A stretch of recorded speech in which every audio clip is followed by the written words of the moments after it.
primeiro relato, o orelhão tocou no meio da praça sem fio nenhum preso nele. A concha azul já estava rachada, o teclado arrancado, e mesmo assim o toque saiu limpo, educado, como o telefone de casa antiga chamando para jantar. No bairro onde minha mãe cresceu, havia uma regra que as crianças aprendiam antes de andar sozinhas. Se o orelhão da praça tocasse depois da meia-noite, deixava tocar. Não era medo de trote, era medo da mulher que perguntava quem tinha ficado em casa. Essa história vinha de uma moradora antiga da Rua da Feira. Ela não contava para impressionar.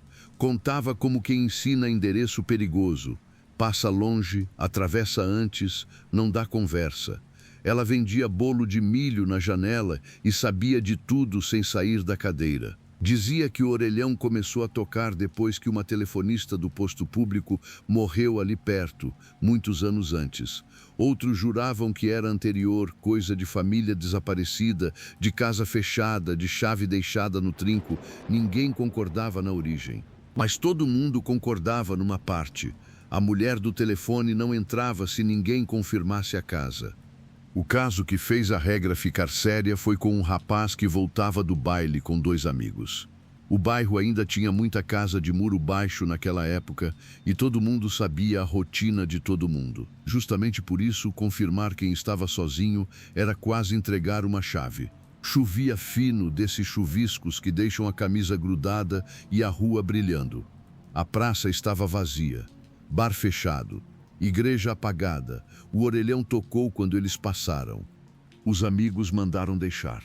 O rapaz quis bancar o engraçadão. Tirou o fone e disse alô com voz de radialista. Do outro lado, uma mulher perguntou: "Quem está sozinho aí?" Ele riu, achou que era alguém da rua. Disse que na casa dele só estava o avô dormindo na sala, porque a mãe tinha ido trabalhar no turno. Os amigos pararam de rir na hora. A voz agradeceu com muita delicadeza. Depois perguntou se o portão era de ferro ou madeira. Um dos amigos arrancou o fone da mão dele e jogou no chão. O aparelho ficou pendurado pelo cabo, balançando. Só que a voz continuou saindo da concha, mais baixa, repetindo o endereço completo do rapaz. Número, cor do muro, até o vaso quebrado perto da entrada. Eles correram. No caminho, cada poste apagava quando eles passavam. Não todos de uma vez, um por um, como se alguém os acompanhasse pela calçada de cima. O rapaz tentou ligar para a casa de um celular emprestado. Chamou. Quando atenderam, era a mesma mulher. Ele já destrancou. Os 3 chegaram a casa sem fôlego. No caminho, o rapaz já não chorava nem ria. Só repetia que tinha falado besteira, que não tinha dito o número da casa. Um dos amigos respondeu que ela não precisou perguntar. O portão estava aberto, a porta da sala também. O avô, que tinha problema no joelho e mal levantava sem apoio, estava de pé no corredor segurando a chave com a mão dura. Olhava para o quarto dos fundos como se alguém tivesse acabado de entrar ali. O rapaz gritou por ele. O avô respondeu sem virar a cabeça: "Tua mãe ligou pedindo para abrir." Mas a mãe estava no serviço. Depois confirmaram. O telefone de lá nem tinha chamado. Dentro da casa, o cheiro era de fio quente de tomada queimada. A televisão ligou sozinha numa tela cinza. Na tela não apareceu imagem, apareceu o reflexo da sala com uma mulher de vestido escuro parada atrás do avô. Só que, quando o rapaz olhou para trás dele de verdade, não havia ninguém. A mulher da televisão levantou a mão e apontou para o quarto. O avô começou a andar. Os amigos seguraram o velho. Um deles chorava pedindo desculpa sem nem saber pelo quê. O rapaz, desesperado, pegou a chave da mão do avô e jogou no quintal. Foi uma decisão torta, mas salvou a hora. A porta do quarto bateu por dentro. Bateu de novo. E uma voz de mulher, agora imitando a mãe dele, pediu para não fazer desfeita com visita. O avô quase respondeu. Quase disse entra.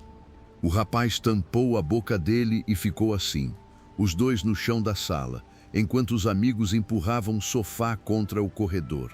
A televisão estalou. O vidro da tela rachou de dentro para fora, uma linha fina como unha riscando.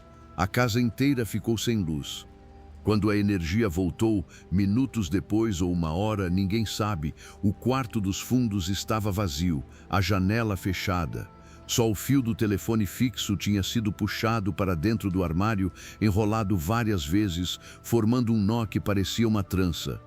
O avô nunca explicou o que viu no corredor. Só parou de atender telefone depois das 10. O rapaz saiu do bairro antes de casar. Eu ouvi essa história muitas vezes e sempre achei que era aviso para a criança não mexer no que não deve. Até uma madrugada em que voltei para a casa da minha mãe depois de uma festa de família.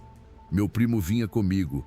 A praça já tinha sido reformada. O orelhão continuava lá só por teimosia, sem linha, pintado por campanha política antiga. Quando passamos, ele tocou. Meu primo parou, rindo de nervoso. Disse que ia gravar. Eu segurei o braço dele. O toque continuou, não alto, pior, baixo e insistente, como se soubesse que a gente estava ouvindo. A tela quebrada do aparelho acendeu com luz verde.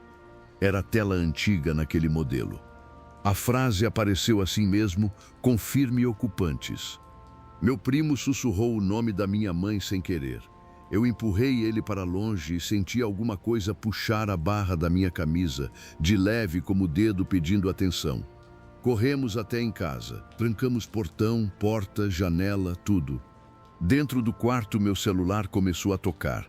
O som vinha abafado, embora o aparelho estivesse na minha mão. Parecia tocar dentro da parede, acompanhando o vibrar do tijolo. Número desconhecido. Depois outro. Depois o telefone da minha mãe, que estava dormindo ao lado, apagado em cima da cômoda. Na terceira chamada, ela abriu os olhos e perguntou por que tinha uma mulher no corredor chamando pelo meu apelido. Eu não deixei ninguém levantar. Fiquei sentado contra a porta até amanhecer. Pela manhã, no chão da sala, havia barro molhado em forma de pegada. Uma só. Na direção do telefone. Caso o seu telefone toque agora, não atenda.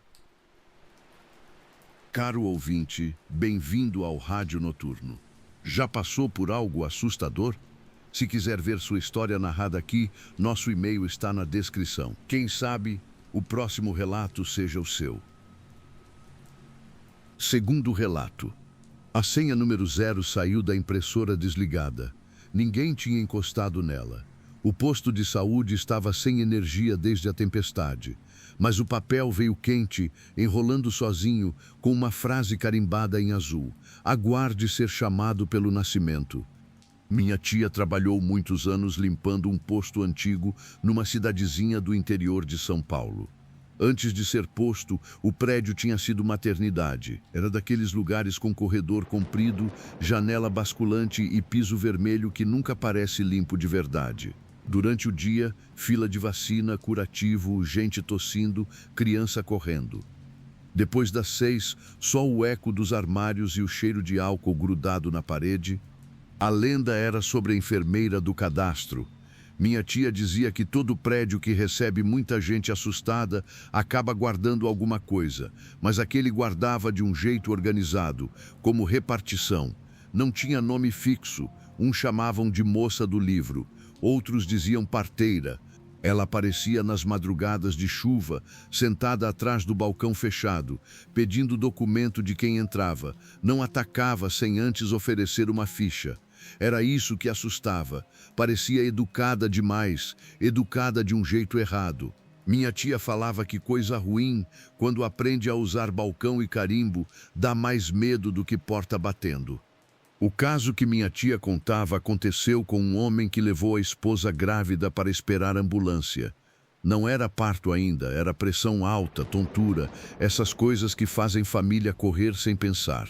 O hospital ficava longe, a estrada estava alagada e alguém disse que o posto tinha rádio para chamar ajuda. O homem arrombou a porta lateral com a ajuda do cunhado. Minha tia não estava lá, mas conhecia os dois. Gente comum. Apavorada.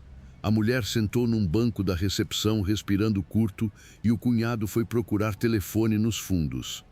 A primeira coisa errada foi o painel de senhas acender sozinho. Antes disso, o homem ainda tentou ligar para o vizinho, mas o celular só mostrava uma chamada em andamento para o próprio número.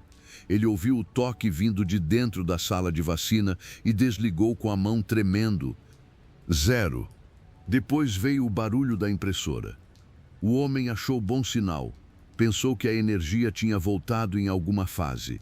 Pegou o papel sem ler direito. A esposa dele viu antes e apertou a barriga, não de dor, de medo. Atrás do balcão, onde não havia ninguém um segundo antes, estava uma mulher de uniforme branco antigo, gola dura, cabelo preso baixo. Ela abriu um livro grande e disse que precisava confirmar quem ia nascer ali. O homem respondeu que ninguém ia nascer ali, que só precisavam de rádio. A enfermeira sorriu com pena, como quem ouve criança mentindo. Todo mundo volta para assinar, ela disse. O cunhado gritou lá do corredor. A porta dos fundos tinha sumido. Não fechado, sumido. No lugar dela havia parede lisa, com uma placa velha escrito Sala de Observação. As janelas também não abriam. Cada tentativa de saída fazia o painel apitar e trocar o número. 0, 0, 0. A esposa começou a chamar pelo homem, mas a voz dela vinha atrasada, como eco ruim. Ele se virou e viu duas dela por um instante, uma sentada no banco molhada de chuva e outra refletida no vidro do balcão, deitada numa maca que não existia na sala. A enfermeira empurrou o livro para ele. Não pediu sangue, não pediu promessa, pediu assinatura. Disse que era só confirmar recebimento. Se ele assinasse, o atendimento começava. A caneta estava presa por uma corrente curta, a ponta já estava azul, brilhando, esperando. Ele quase assinou. Minha tia sempre parava nessa parte para respirar. Dizia que entende. A pessoa, quando está com medo por alguém que ama, aceita qualquer papel. O homem segurou a caneta. O cunhado voltou correndo do corredor, tropeçando, e viu o que tinha no livro. Não eram nomes de bebê, eram nomes de gente adulta, moradores da cidade, todos escritos na mesma letra, com datas que iam e voltavam no tempo. No fim da página estava o nome da esposa dele, completo, mas com a data de nascimento em branco. O cunhado puxou a mão do homem antes da caneta tocar o papel. A enfermeira não gritou, só fechou o livro com calma.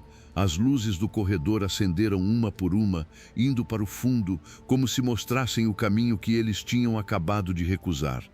A esposa levantou do banco sem querer. Disse que ouviu um bebê chorando na última sala, e foi andando. Os dois homens seguraram ela, cada um de um lado. A barriga dela não batia mais no vestido do mesmo jeito. Parecia menor. Essa parte minha tia contava baixo sem explicar. A mulher chorava dizendo que precisava buscar a criança, que tinham esquecido lá dentro. A enfermeira abriu a porta do corredor e chamou pelo sobrenome da família. O homem fez a única coisa feia e certa que dava para fazer.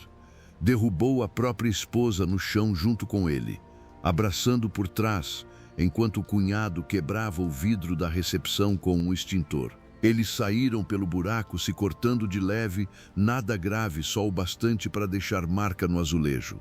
Lá fora, a ambulância chegou sem ter sido chamada. O motorista jurava que recebeu aviso pelo rádio do posto. Mas o rádio estava arrancado da parede havia 2 anos. A criança nasceu em outro hospital. Cresceu bem, pelo que sei. O pai nunca mais entrou naquele prédio.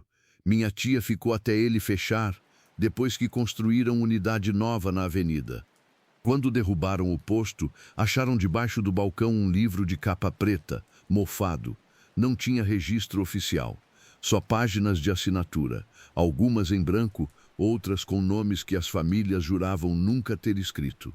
Eu vi esse livro uma vez. Minha tia guardou por medo de alguém jogar fora do jeito errado. Abri só a primeira página. A senha número 0 estava colada ali dentro, amarelada. Quando passei o dedo perto sem tocar, o papel deu um estalo de impressora, aquele barulhinho seco de fila andando. A impressora não existe mais. O balcão também não. Mas, no último temporal, meu celular recebeu uma mensagem sem número, com horário de atendimento para as 3h12 da manhã. Embaixo vinha escrito: trazer documento original.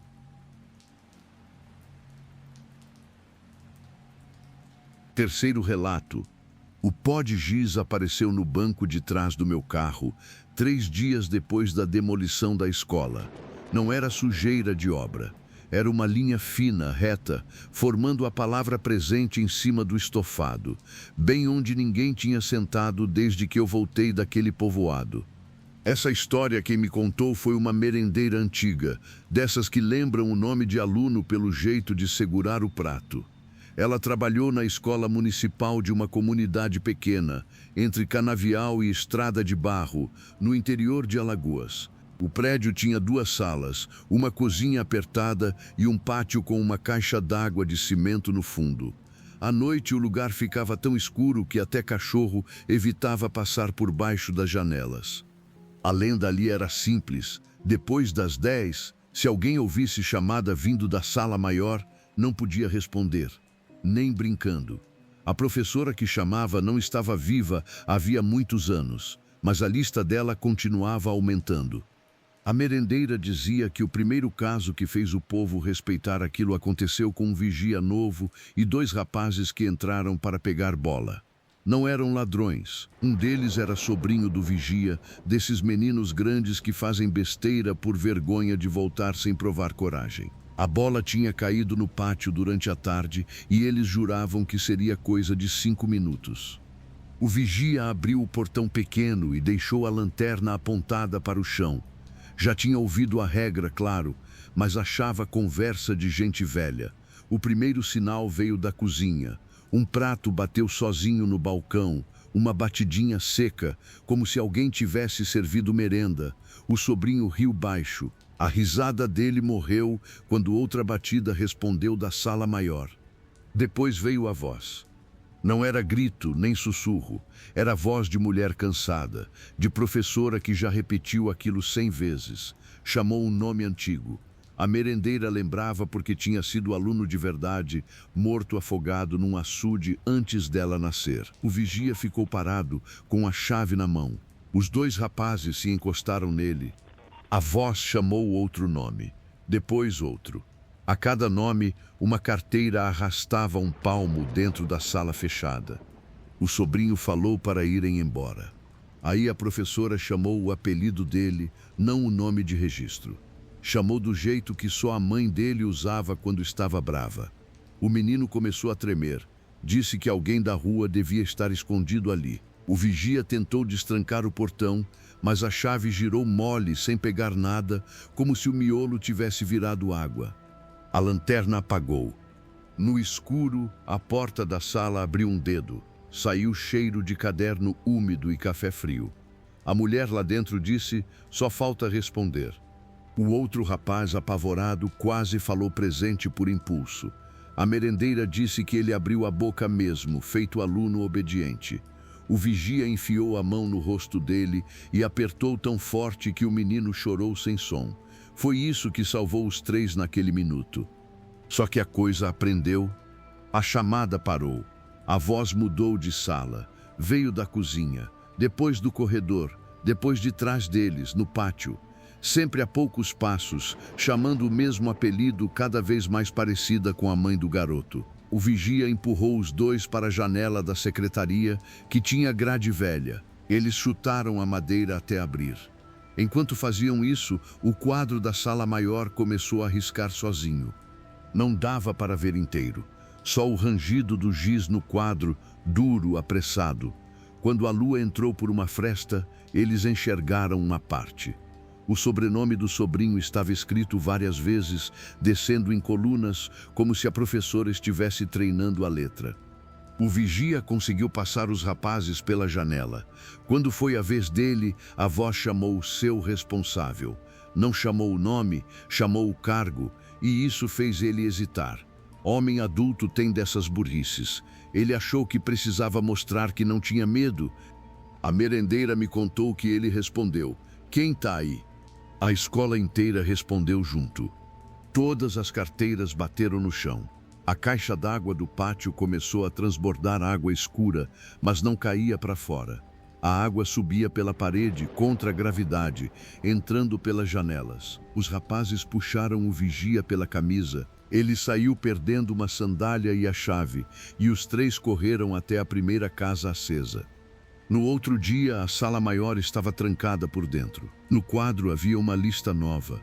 O nome do vigia não estava nela, o do sobrinho também não, mas tinha uma carteira a mais, pequenininha, colocada entre as outras, com uma bola de plástico em cima. A bola não era a que eles tinham ido buscar. A deles apareceu no telhado da igreja, furada por dentro, sem marca de corte. Eu ouvi isso achando que era exagero de cidade pequena. Anos depois, quando anunciaram que iam derrubar a escola, fui com meu primo fotografar o prédio para um trabalho da faculdade. A merendeira ainda morava perto. Ela só disse: "Antes das 6 vocês saem." Claro que atrasamos. Uma chuva fina pegou a gente no pátio.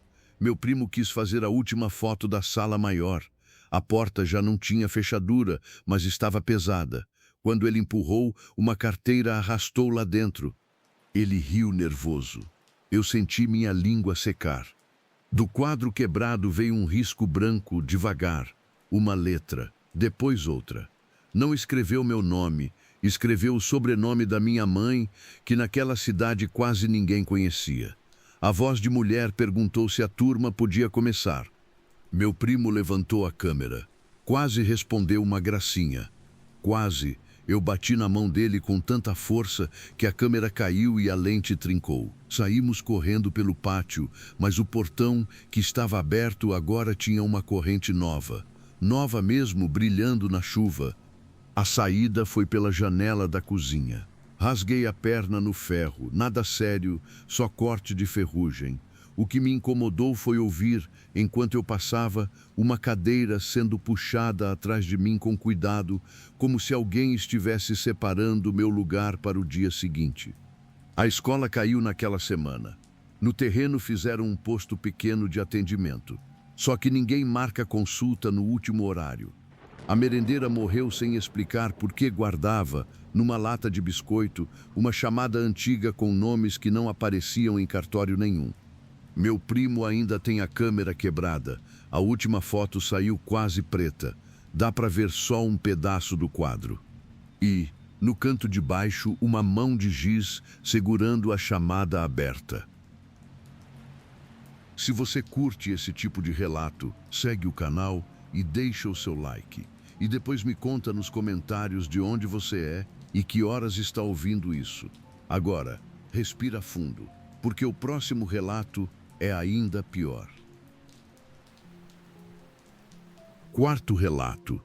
A primeira regra do trapiche era não dizer "pode subir" para ninguém depois que a maré virasse.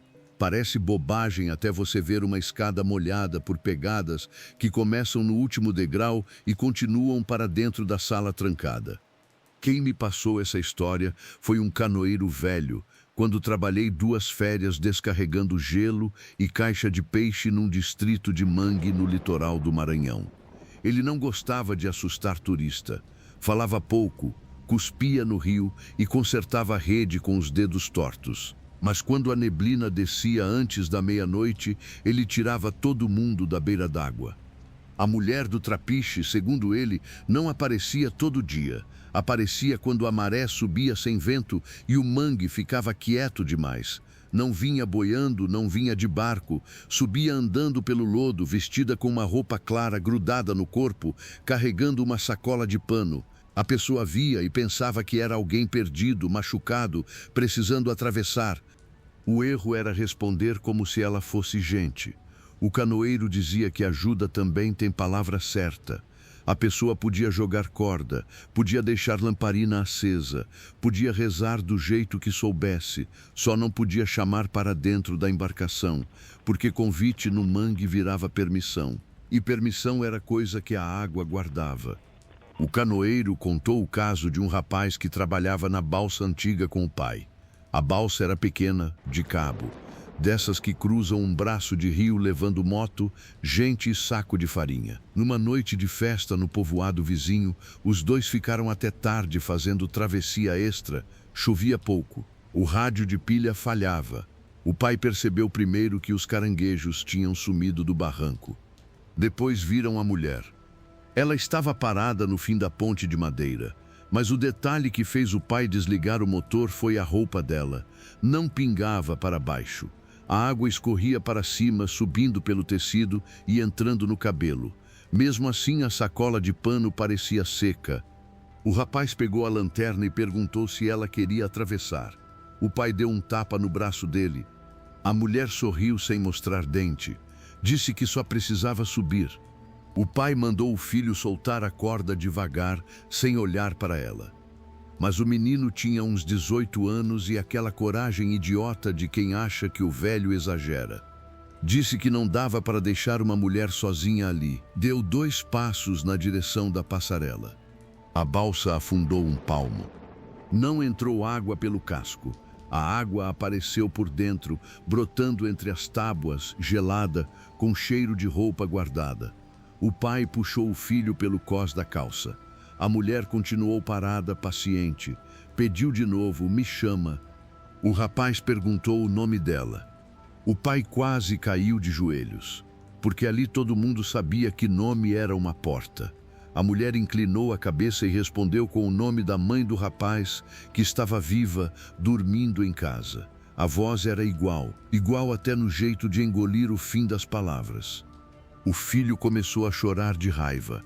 Falou que aquilo era brincadeira suja.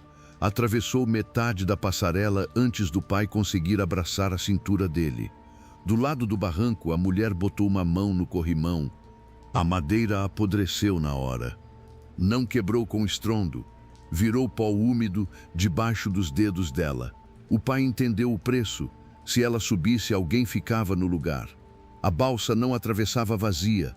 Era isso que os antigos diziam. Sempre levava uma presença para cada margem.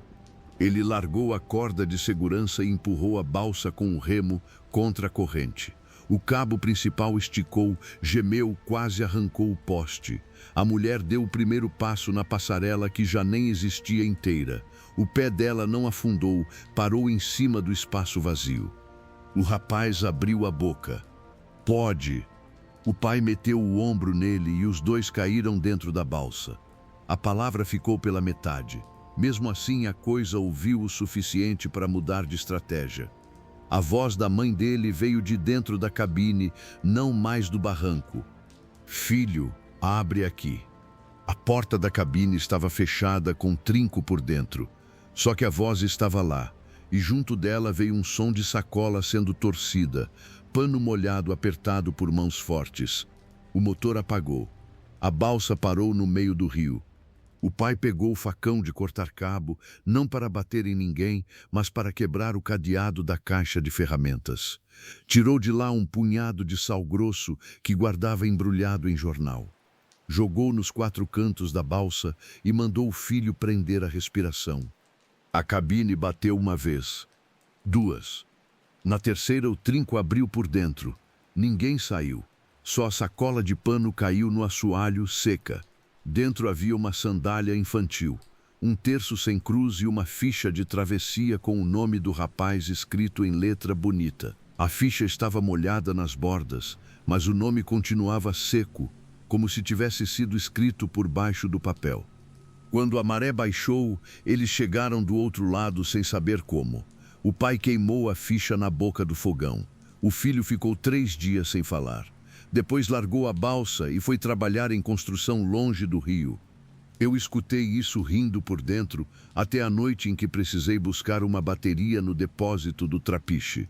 O canoeiro velho tinha ido embora mais cedo e me deixou a chave. Era antes das 9, não tinha perigo, pensei. Mas a maré virou de uma vez batendo por baixo das tábuas como se alguém empurrasse com as costas. Quando tranquei o depósito, vi pegadas molhadas subindo a escada. Uma por uma. Não havia ninguém no barranco. Mesmo assim, a maçaneta do depósito girou atrás de mim. De dentro, uma voz de mulher perguntou se eu podia ajudar com a sacola. A sala não tinha outra porta. Corri para a rua sem olhar. O mais estranho foi que ninguém na vila acordou. Eu passei por 3 casas batendo palma, e os cachorros, que latiam até para a bicicleta, ficaram de focinho enfiado debaixo dos portões. No dia seguinte, achei minha camisa pendurada no corrimão do trapiche, ensopada de água salgada. Eu tinha dormido com ela em casa. No bolso havia uma ficha de travessia em branco. Só não estava vazia de verdade. No campo do passageiro, alguém tinha começado a escrever a primeira letra do meu nome.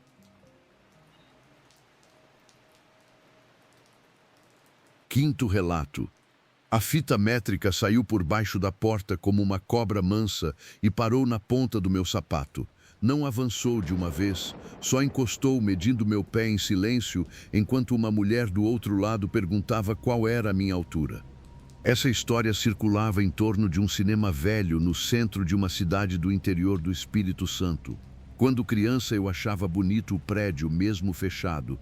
Fachada azul descascada, bilheteria com vidro trincado, cartaz antigo colado por dentro sem ninguém lembrar o filme. Atrás da tela diziam que tinha existido um quartinho de costura, porque as cortinas eram remendadas ali mesmo. Quem me contou direito foi o dono de um armarinho da rua de trás. Eu costumava comprar papel fotográfico ali e ele sempre embrulhava tudo 2 vezes, como se qualquer coisa pudesse manchar no caminho. Ele dizia que a costureira do cinema não aceitava a medida errada. Falava isso sem sorrir, cortando linha com o dente e olhando para a porta como se alguém pudesse entrar a qualquer momento. Na versão dele, o caso começou numa reforma dos anos 90.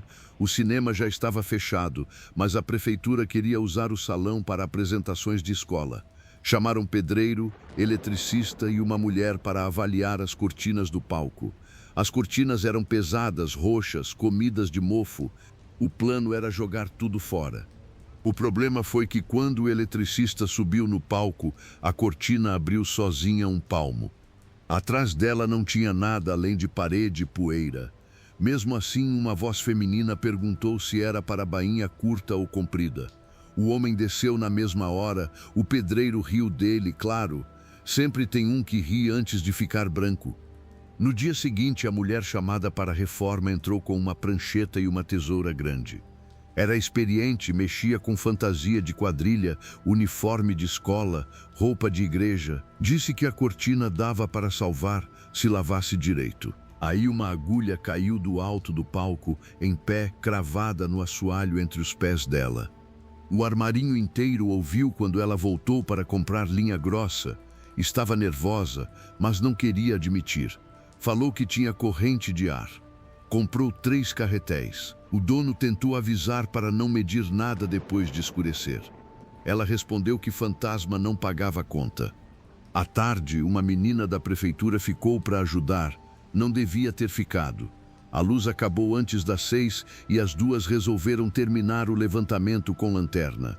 Quando chegaram perto do quartinho atrás do palco, encontraram a porta fechada. Por baixo dela saía um fio roxo, indo até a cortina principal. A costureira puxou. Do outro lado, alguém puxou de volta. A menina quis ir embora. A mulher, talvez por vergonha, talvez por teimosia, bateu na porta e perguntou quem estava ali. A resposta veio colada na madeira. Preciso da medida dela. Não perguntou da cortina. Dela. A fita métrica apareceu então, passando pelo vão, subindo pelo tornozelo da menina. Ela congelou. A mulher tentou arrancar a fita, mas quanto mais puxava, mais números apareciam, números que não existiam naquela fita.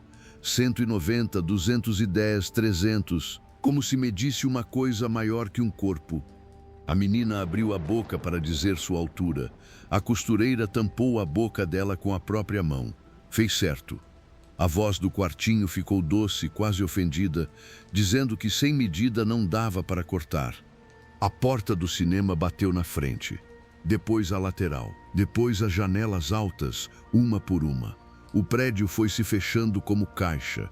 A mulher puxou a menina pelo corredor entre as poltronas, mas as fileiras pareciam mais compridas que antes. O palco ficava atrás e na frente ao mesmo tempo. A cortina roxa se arrastava pelo chão, seguindo ela sem pressa.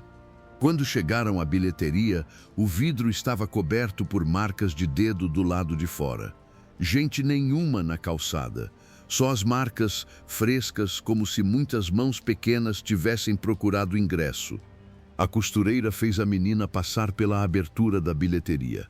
Era estreita. A cortina encostou no calcanhar dela. A menina quase respondeu quando a voz, agora igual à mãe dela, perguntou: "Esse tamanho ainda serve?" Quase. A costureira enfiou a tesoura na cortina, não para ferir ninguém, só para prender o tecido no batente e ganhar um segundo. Empurrou a menina para fora. Conseguiu sair também, mas deixou a prancheta lá dentro. Quando amanheceu, a rua inteira soube antes da prefeitura. A menina saiu muda, com marcas roxas de linha no tornozelo, como se tivesse usado meia apertada. No outro dia, os homens da reforma encontraram o quartinho aberto. Dentro não havia pessoa. Só moldes de papel pendurados na parede, todos do tamanho de gente, com nomes escritos onde seria o peito. A prancheta estava costurada numa capa de tecido roxo, ponto miúdo perfeito. A reforma parou. O cinema continuou fechado até hoje. Anos depois, eu entrei lá com um amigo para fotografar a fachada por dentro. Trabalho com fotografia escolar e a direção queria usar o prédio como fundo de formatura. O dono do armarinho, já bem velho, viu a chave na minha mão e disse para deixar a trena em casa. Eu deixei, meu amigo não. A primeira hora foi normal. Poeira, morcego, cadeira quebrada. Mesmo assim, eu não consegui ficar de costas para o palco. Toda vez que o flash batia, a cortina parecia estar um pouco mais aberta. Quando fomos embora, a porta do quartinho estava entreaberta. Meu amigo levantou a trena e falou que queria só medir o palco para enquadrar melhor. A fita dele travou no ar. Do escuro veio uma voz de mulher. "Agora sim, moço. Fica reto." Eu puxei meu amigo pela mochila. Ele tropeçou e quase disse à própria altura, nervoso, tentando responder qualquer coisa. Apertei a alça no pescoço dele sem querer e arrastei para a saída. A porta principal estava fechada, mas a bilheteria ainda tinha a abertura. Saímos por ali ralando braço e joelho. Depois disso, todas as fotos ficaram com uma faixa roxa no fundo, mesmo as feitas fora do cinema. No bolso da minha calça, quando cheguei em casa, encontrei um botão que não era meu. Grande, escuro, coberto por linha roxa. E preso nele vinha um papelzinho com a minha medida escrita certa. Você ouviu o Rádio Noturno e eu agradeço por não ter me deixado sozinho nessa madrugada. Se esses relatos te prenderam até aqui, segue o canal, deixa o seu like e volta para mais histórias. Sempre há outra esperando por você.